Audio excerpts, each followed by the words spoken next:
Hello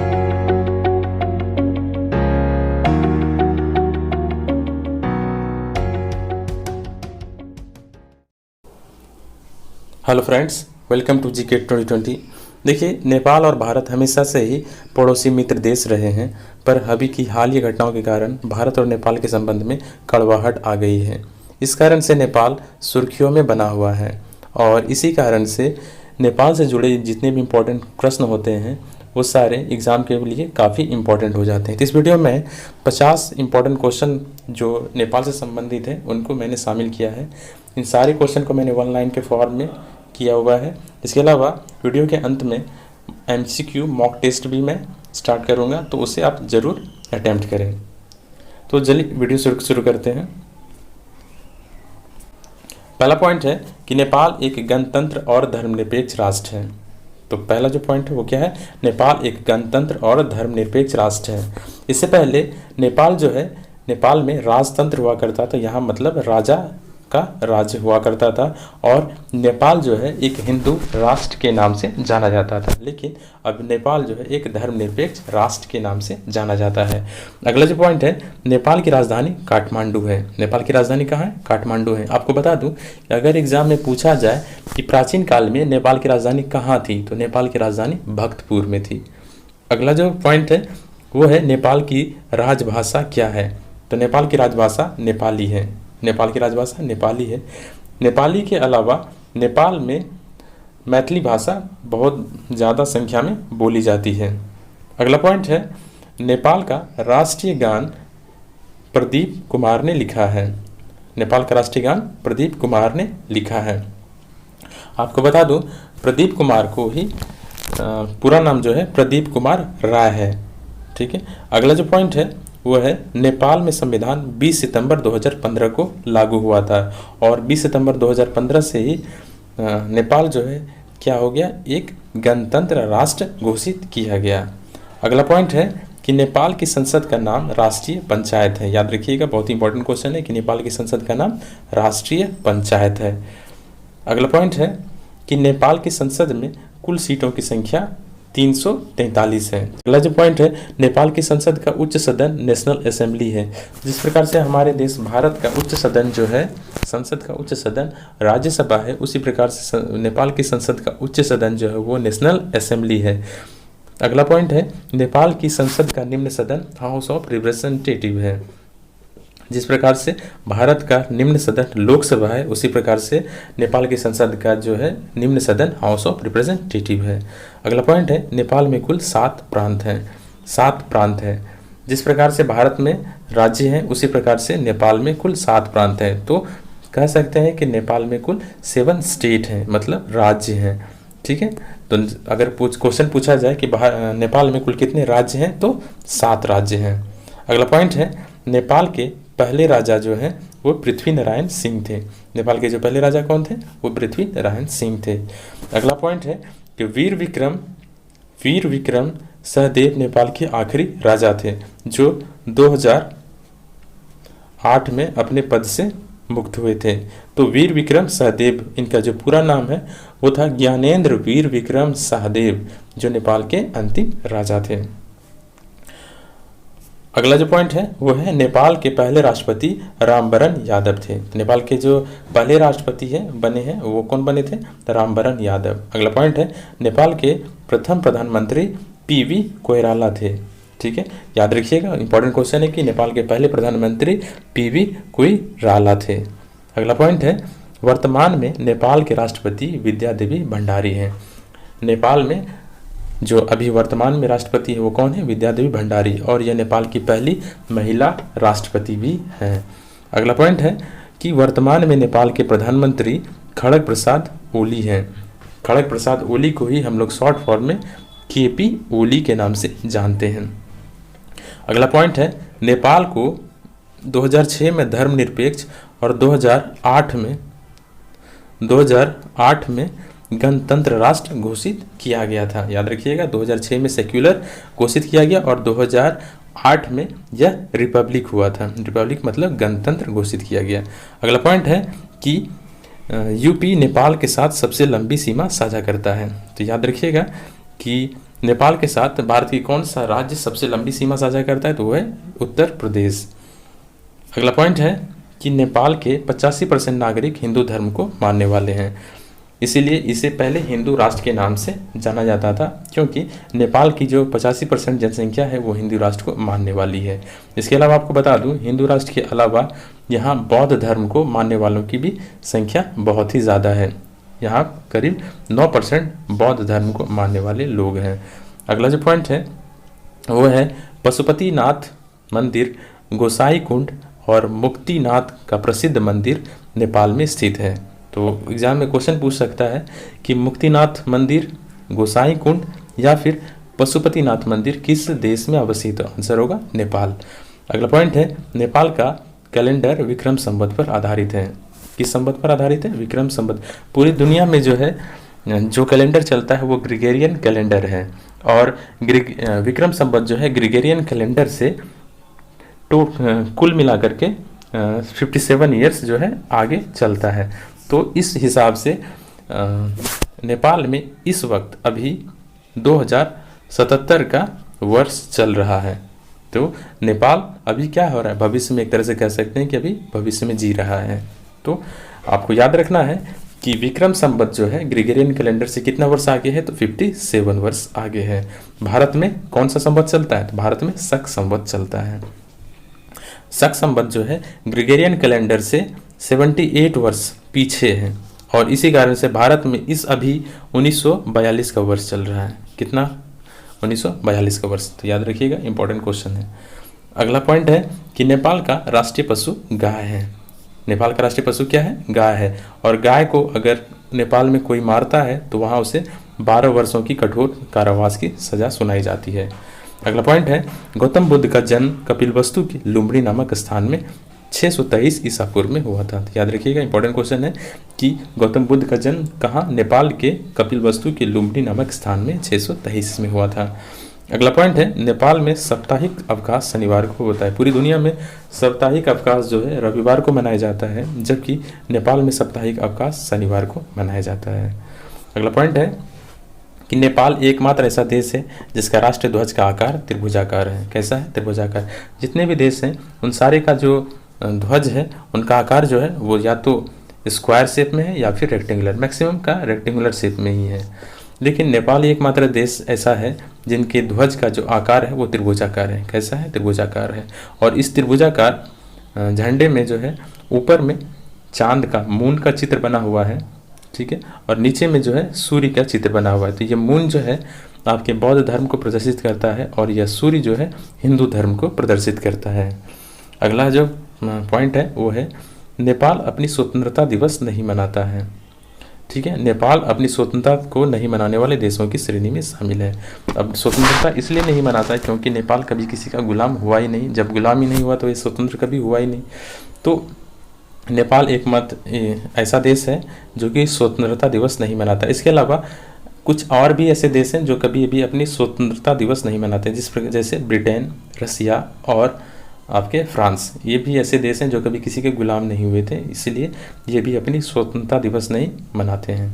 अगला point है नेपाल का मानचित्र पुर्तगाल के मानचित्र के समरूप है। याद रखिएगा कि नेपाल का मानचित्र किस देश के मानचित्र के समरूप है? तो पुर्तगाल के। अगला पॉइंट है विश्व के 10 सबसे ऊंचे पर्वत में 8 नेपाल में अवस्थित हैं। विश्व के जो सबसे ऊंचे पर्वत हैं, 10 टॉप 10 जो है पर्वत है, उनमें से 8 जो है सिर्फ नेपाल में ही अवस्थित हैं। अगला पॉइंट है विश्व के सबसे ऊंचा पर्वत माउंट एवरेस्ट नेपाल में अवस्थित है।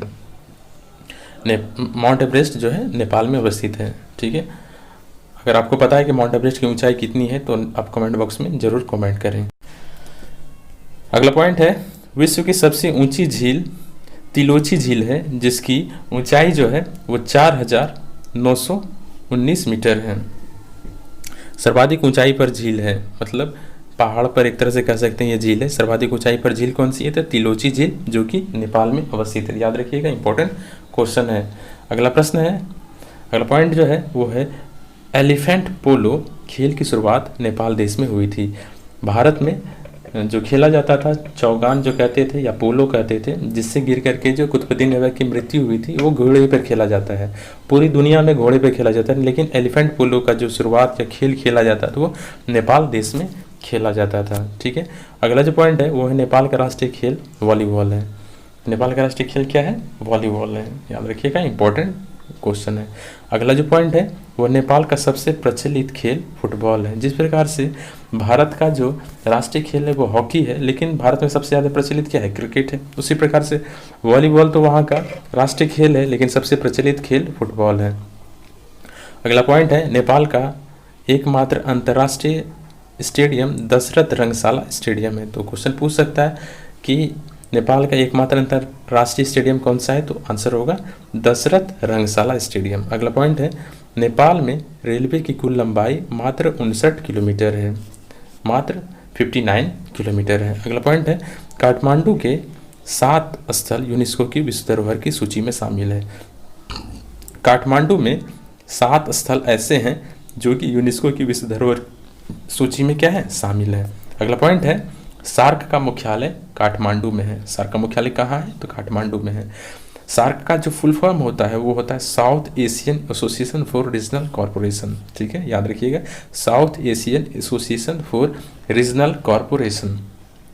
सार्क में 7 देश शामिल हैं। कौन कौन से देश शामिल हैं? तो वो है नेपाल, भूटान, बांग्लादेश, इंडिया, पाकिस्तान, श्रीलंका और मालदीव।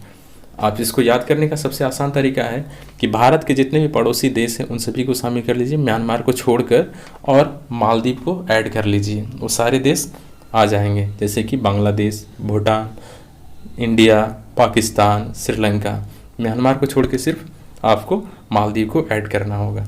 अगला जो पॉइंट है वो है नेपाल की सीमा भारत के 5 राज्यों से लगती है। नेपाल की सीमा भारत के कितने राज्यों से लगती है? तो 5 राज्यों से, और सबसे लंबी सीमा यूपी से लगती है। अगला पॉइंट है नेपाल की सबसे लंबी नदी कर्णाली नदी है। नेपाल की सबसे लंबी नदी कौन सी है? कर्णाली नदी। और कर्णाली नदी को ही बिहार या भारत में जो है घाघरा नदी के नाम से जाना जाता है। ठीक है, तो याद रखिएगा कि नेपाल में घाघरा नदी को किस नाम से जाना जाता है? तो वो है कर्णाली नदी। ठीक है, अगला पॉइंट है नेपाल की सबसे गहरी नदी नारायणी नदी है। नेपाल की सबसे गहरी नदी कौन सी है? नारायणी नदी है।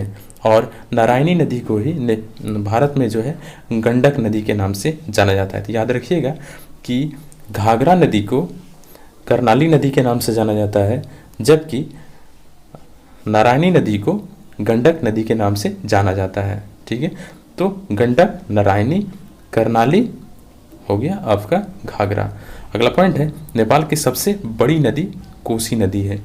ठीक है, सबसे बड़ी नदी नेपाल की कौन सी है? कोसी नदी। और कोसी नदी को बिहार का शोक के नाम से जाना जाता है। अगला पॉइंट है भारत और नेपाल के बीच सूर्य किरण नाम का युद्ध अभ्यास होता है। तो भारत और नेपाल के बीच कौन सा युद्ध अभ्यास होता है? तो सूर्य किरण नाम का युद्ध अभ्यास होता है। अगला पॉइंट है कि नेपाल के पहले उपग्रह का, सॉरी यहाँ पे कुछ छूट गया है, 2 क्वेश्चन यहाँ पे है कि नेपाल के पहले उपग्रह का नाम क्या है? तो नेपाल के जो पहले उपग्रह है वो है नेपाली सेट-1। मैं लिख देता हूँ, नेपाली सेट-1 जो है नेपाल की पहला उपग्रह है, और यह उपग्रह का प्रक्षेपण जो है नासा ने किया है। ठीक है, अगला जो पॉइंट है वह है माउंट एवरेस्ट पर सबसे अधिक 24 बार चढ़ाई का रिकॉर्ड कामी रीता शेरपा के नाम है। ठीक है, तो माउंट एवरेस्ट पर सबसे अधिक बार 24 बार चढ़ाई का जो रिकॉर्ड बना है किसने बना है? कामी रीता शेरपा। याद रखिएगा, इसमें सिर्फ रीता शेरपा याद रखिएगा तो काम बन जाएगा। अगला पॉइंट है कोसी को बिहार का अभिशाप या बिहार का शोक कहा जाता है। ठीक है, अगला जो पॉइंट है वो है नेपाल में गंडक नदी शालिग्राम के नाम से जानी जाती है। ठीक है, अगला पॉइंट है, इससे पहले मैंने आपको बताया था कि गंडक नदी को ही आपको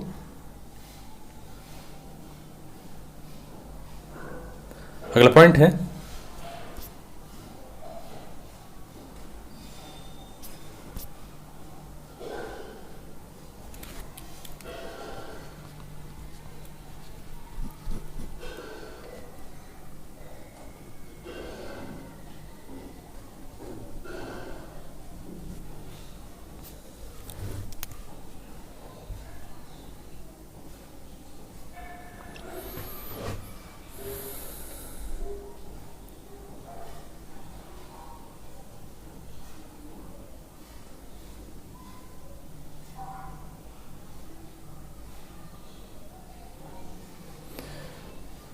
अगला पॉइंट है कि नेपाल में गंडक नदी को शालिग्राम के नाम से जाना जाता है। नेपाल में गंडक नदी को शालिग्राम के नाम से जाना जाता है।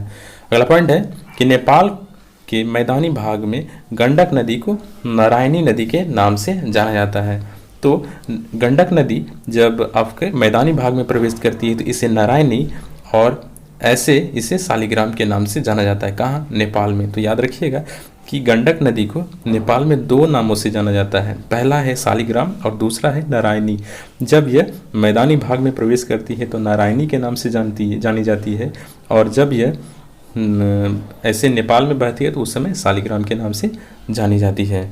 अगला पॉइंट है कि महाकाव्य में उल्लेखित सदा नीरा नदी गंडक नदी को कहा गया है।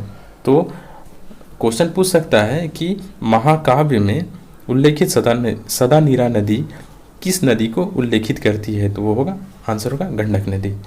अगला पॉइंट है नेपाल की राजधानी काठमांडू और प्रसिद्ध पशुपतिनाथ मंदिर बागमती नदी के तट पर अवस्थित है। ठीक है, तो एग्जाम में क्वेश्चन पूछ सकता है कि नेपाल की राजधानी काठमांडू किस नदी के तट पर अवस्थित? आंसर होगा बागमती। या फिर पशुपतिनाथ मंदिर किस नदी के तट पर अवस्थित है? तो भी होगा बागमती नदी। ठीक है, और बागमती नदी हिमालय की महाभारत श्रेणी से निकलती है। कहाँ से? नेपाल के हिमालय के महाभारत श्रेणी से। अगला पॉइंट है नेपाल का राष्ट्रीय पक्षी जो है वो है मोनाल है। नेपाल का राष्ट्रीय पक्षी क्या है? मोनाल है। अगला पॉइंट है नेपाल का राष्ट्रीय फूल जो है वो लाली गुरास है। राष्ट्रीय फूल क्या है? लाली गुरास है। तो ये था नेपाल से जुड़े 50 मोस्ट इम्पॉर्टेंट क्वेश्चन जो एग्ज़ाम के लिए काफ़ी महत्वपूर्ण भी हैं। अब मैं मॉक टेस्ट ले रहा हूँ तो आप उसे ज़रूर अटैम्प्ट कीजिएगा। देखिए, पहला क्वेश्चन है कि नेपाल का राष्ट्रीय फूल क्या है? तो इसका जो सही आंसर होगा ऑप्शन बी होगा, लाली गुरास। ठीक है, अगला क्वेश्चन है नेपाल का राष्ट्रीय खेल क्या है? नेपाल का राष्ट्रीय खेल क्या है? आप ज़रूर अटैम्प्ट कीजिए। तो इसका सही आंसर होगा ऑप्शन बी, वॉलीबॉल। नेपाल का जो राष्ट्रीय खेल है वो वॉलीबॉल है। अगला पॉइंट है कि पड़ोसी देश नेपाल भारत के कितने राज्यों को स्पर्श करती है? इसका सही आंसर होगा ऑप्शन ए, 5 राज्यों को। अगला पॉइंट है भारत का कौन सा राज्य नेपाल की सबसे लंबी सीमा साझा करता है? सही आंसर होगा ऑप्शन बी, उत्तर प्रदेश।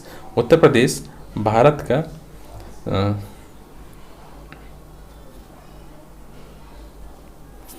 अगला पॉइंट है नेपाल का कैलेंडर किस संवत पर आधारित है? सही आंसर होगा ऑप्शन बी, विक्रम संवत पर। अगला पॉइंट है नेपाल का मानचित्र किस देश के समरूप प्रतीत होता है? सही आंसर होगा ऑप्शन बी, पुर्तगाल। अगला प्रश्न है नेपाल का संविधान कब लागू हुआ था? सही आंसर होगा ऑप्शन ए, 2015। अगला पॉइंट है निम्नलिखित में से कौन नेपाल की सबसे लंबी नदी है? नेपाल की सबसे लंबी नदी कौन सी है? सही आंसर होगा कर्णाली नदी, ऑप्शन डी, कर्णाली नदी। अगला प्रश्न है सार्क का मुख्यालय कहाँ स्थित है? सही आंसर होगा ऑप्शन सी, काठमांडू। अगला प्रश्न है नेपाल के पहले उपग्रह का नाम क्या रखा गया है? सही आंसर होगा ऑप्शन सी, नेपाली सेट 1। उम्मीद करता हूँ आपने ये सारे MCQ टेस्ट जरूर दिए होंगे और आपके सारे क्वेश्चन सही भी हुए होंगे। अगर आपको वीडियो पसंद आया तो लाइक करें और चैनल को सब्सक्राइब करें, जिससे कि मुझे भी थोड़ा मोटिवेशन मिल सके। Thank you for watching this video and best of luck for your exam.